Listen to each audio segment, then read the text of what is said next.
दोस्तों, आज की इस वीडियो में हम आपको बताने वाले हैं कि बिहार सरकार द्वारा समाज कल्याण विभाग यानी राज्य बाल संरक्षण समिति स्पॉन्सरशिप का ये फॉर्म कैसे भरेंगे। क्योंकि ये फॉर्म उन व्यक्तियों के लिए है कि जो बच्चे जिसका माता या पिता डेथ कर गए हैं, या इसमें बहुत सारे ऑप्शन है, वो मैं आपको पढ़ के बताऊँगा। इसके फॉर्म को भरने के तहत आपको प्रत्येक महीना 4,000 रुपया मिलने वाला है।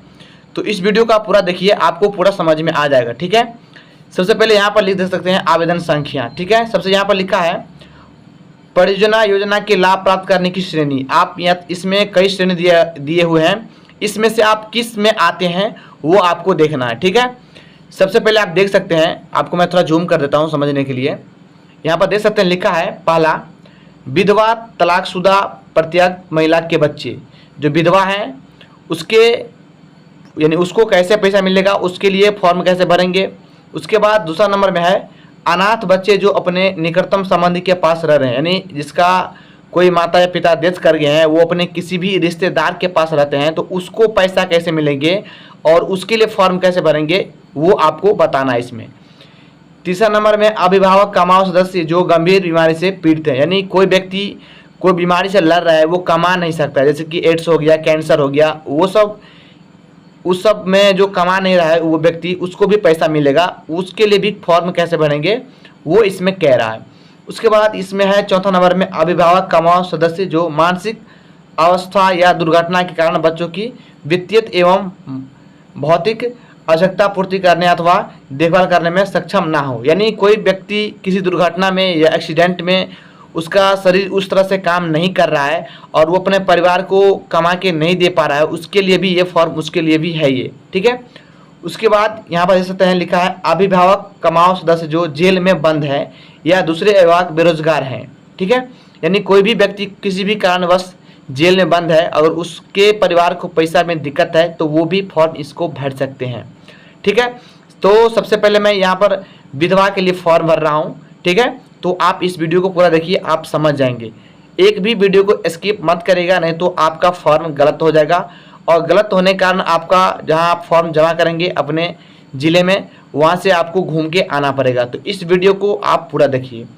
सबसे पहले यहाँ पर लिखा है आवेदक का लाभार्थी बालक बालिका के साथ सम्मिलित फोटो। आप यहाँ पर फोटो लाएंगे रिसेंट वाली। ठीक है, यहाँ पर ज्वाइंट फोटो होना चाहिए।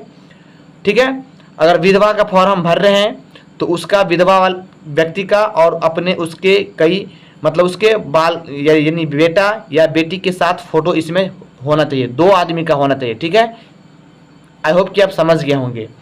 सबसे पहले यहाँ पर लिखा है दूसरा नंबर में आवेदक का नाम, यानी विधवा का नाम मैंने लिख दिया हूँ। यहाँ पर देख सकते हैं, यहाँ मैं किसी का पर्सनल डिटेल नहीं भर रहा हूँ, मैं आपको समझाने के लिए इसमें भर के बता रहा हूँ, क्योंकि मैं किसी का पर्सनल डिटेल भरूंगा तो मुझे यूट्यूब के खिलाफ कोई पॉलिसी एक्शन ले लेगा। ठीक है, तो मैं किसी का पर्सनल नहीं भर रहा हूं, मैं आपको भर के बता रहा हूं अपने मन से। ठीक है, उसके बाद यहाँ पर तीसरा नंबर में लिखा है, यहाँ पर देख सकते हैं पिता या पति का नाम। ठीक है, तो यहाँ पर मैं पति का नाम यहाँ पर भर दिया हूँ।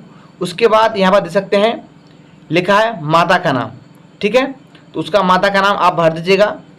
उसके बाद लिंग है मैं पुरुष या महिला है, तो मैंने महिला यहाँ पर लिख दिया हूँ। ठीक है, उसके बाद जिस व्यक्ति का फॉर्म भर रहे हैं उसका उम्र कितना है, तो मैंने 42 डाल रखा है, आप अपने हिसाब से भर दीजिए।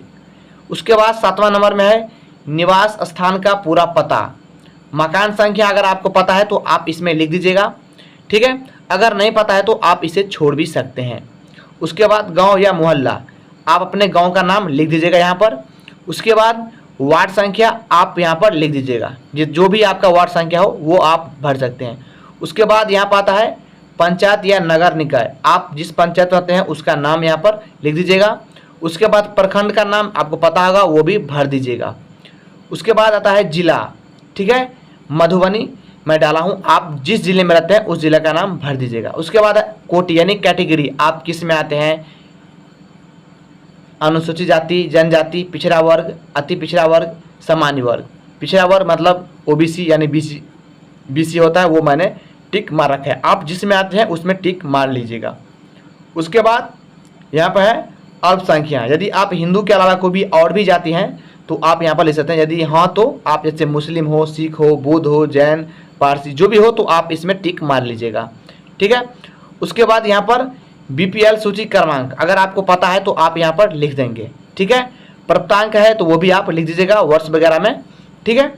उसके बाद इस सब में छोड़ देना है आपको। यहाँ पर 12वां नंबर देख सकते हैं, यहाँ पर लिखा है लाभार्थी से आवेदक का संबंध, यानी जो लाभ लेने वाला है उसका बेटा या बेटी है उससे क्या संबंध है। तो यहाँ पर मैं माता पुत्र लिख दिया हूँ, यानी माता बेटा का संबंध है वो मैंने लिख दिया हूँ। आप पुत्री भी लिख सकते हैं, आपका मर्जी, ठीक है।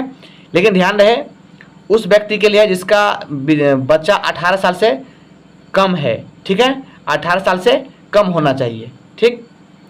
उसके बाद आप यहाँ पर लाभार्थी बच्चे का विवरण कैसे भरेंगे, देखिए इसमें नाम एवं आधार संख्या, आप यहाँ पर नाम लिख देंगे, ठीक है, पुत्र का नाम और उसका आधार संख्या, ठीक है। अगर लड़का है तो बालक में टिक मारेंगे, लड़की है तो बालिका में टिक मारेंगे, ठीक है, या अन्य में। फिर उसके बाद उसका जन्म तिथि आप आधार कार्ड में देख करके यहाँ पर दे सकते हैं, यहाँ पर लीजिएगा। डीडी में लिख देंगे तारीख, एमएम में लिख देंगे महीना, वाई में यानी साल लिख देंगे, ठीक है। ध्यान रखना उसका 18 साल से कम वर्ष होना चाहिए आयु, ठीक है। उसके बाद यहाँ पर लिखा है वर्ष, इसका कितना साल हुआ है, तो जैसे मैं यहाँ पर लिखा हूँ 14 साल हुआ है तो 14 साल मैंने यहाँ पर लिख दिया हूँ। उसके बाद कितना दिन हुआ यानी कितना महीना हुआ है, तो 3 महीना हुआ है तो वो भी मैं लिख दिया हूँ, आप अपने हिसाब से लिख दीजिएगा। उसके बाद यहाँ पर शिक्षा यानी किस क्लास में पढ़ रहा है वो, तो आप मैं यहाँ पर 7+ कर दिया हूँ, आप अपने हिसाब से कर दीजिएगा। अगर कोई बच्चा 9th 10th में पढ़ रहा है या फिर 8 में पढ़ रहा है तो आप यहाँ पर लिख सकते हैं। उसके बाद यहाँ पर लिखा है माता एवं पिता का नाम, ठीक है, तो आप यहाँ पर लिख देंगे माता एवं पिता का नाम, ठीक है। उसके बाद चलते हैं नेक्स्ट पेज पे, ठीक है। नेक्स्ट पेज आपको देख रहे हैं,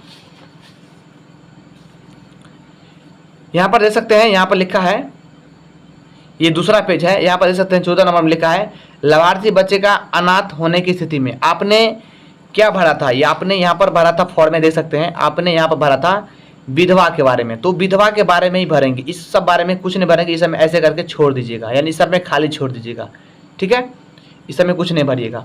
उसके बाद 15 में है लाभार्थी बच्चा जिसके माता पिता गंभीर बीमारी दुर्घटना से, आप इसमें भी कुछ नहीं भरिएगा, इसको भी छोड़ दीजिएगा। आप आ जाइए आप 16 नंबर में। 16 नंबर में आपने भरा था कि लाभार्थी बच्चा जिसकी माता विधवा तलाकशुदा, ये भरे थे आप, यहाँ पर देख सकते हैं आपने इस फॉर्म में भरा था कि विधवा वाले पे, तो टिक मारे थे विधवा वाले पे, तो आप इसी के बारे में भरेंगे, ठीक है।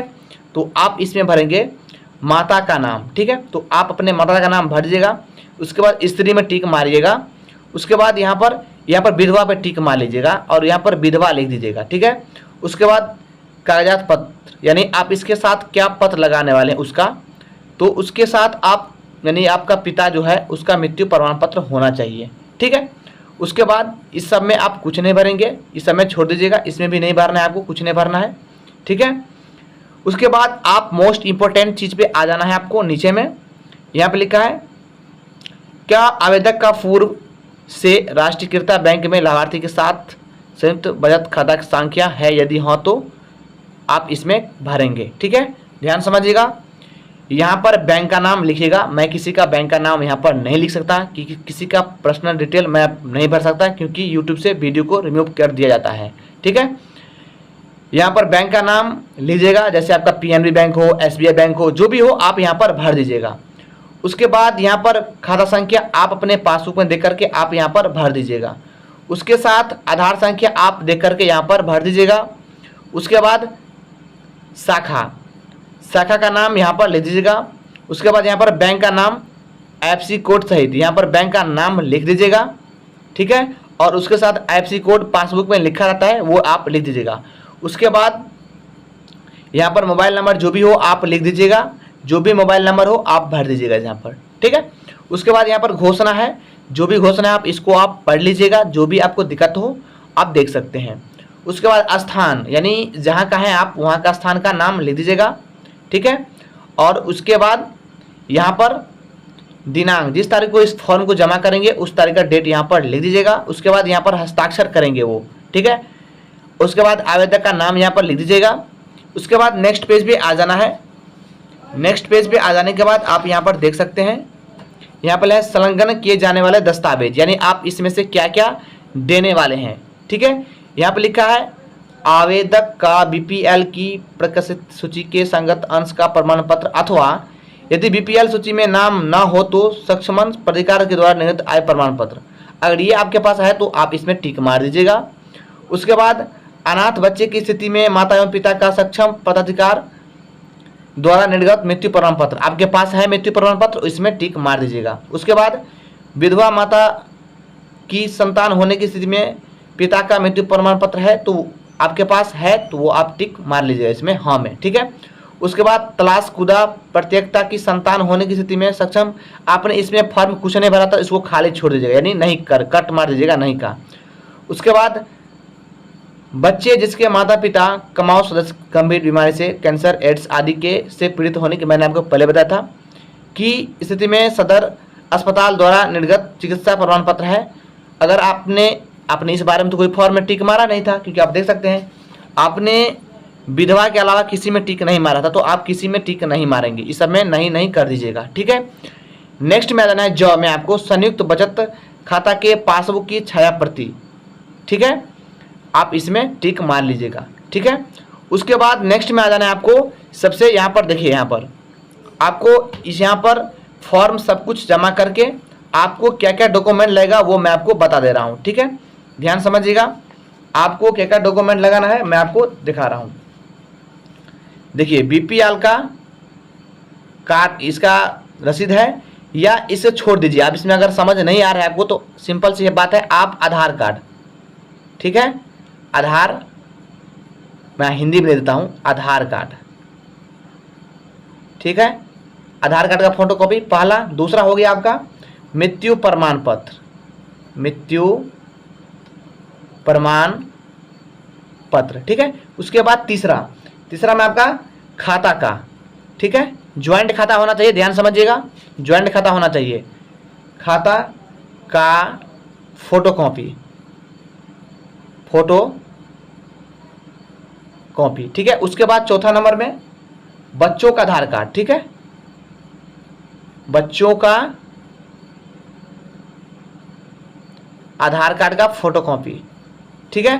पांचवा नंबर में एक फोटो, ठीक है, कलर वाली होनी चाहिए, यानी 1 2 3 4 5 चीज आप ला देंगे तो काम आपका हो जाएगा। ये देने के बाद आपको ये बिल आपको रसीद काट के दे देगा, ठीक है, जहां जमा करेंगे आप अपने मधुबनी आपके जिले में ये ऑफिस में जमा होता है, ये रसीद आपको काट के दे देगा, तब समझिए कि आपका काम हो गया है, ठीक है, अन्यथा नहीं होगा। इसके बाद आपको क्या करना है कि यहाँ पर देख सकते हैं मैं आपको बता रहा हूँ, यहाँ पर फोटो आपके ज्वाइंट वाला फोटो लगाना होगा, ठीक है। अगर आपको यह वीडियो समझ में आ गया तो चैनल को लाइक करेगा और सब्सक्राइब जरूर करिएगा। अगर आपको ये फॉर्म का PDF चाहिए तो मैं आपके डिस्क्रिप्शन बॉक्स में डाल दूंगा, आप वहाँ से डाउनलोड करके इस फॉर्म को भर के आप जमा कर सकते हैं। देखिए मैं लास्ट में यह बताना चाहूँगा कि इसमें कई व्यक्ति को होगा कि कई अनाथ बच्चे होंगे जिसका माता पिता दोनों नहीं होगा, कोई विधवा होगा, इसमें से कोई भी ऑप्शन हो तो उन सभी के लिए इस फॉर्म को भरेंगे तो काम हो जाएगा, ठीक है। तो मिलते हैं अगले वीडियो में, तब तक जय हिंद, वंदे मातरम।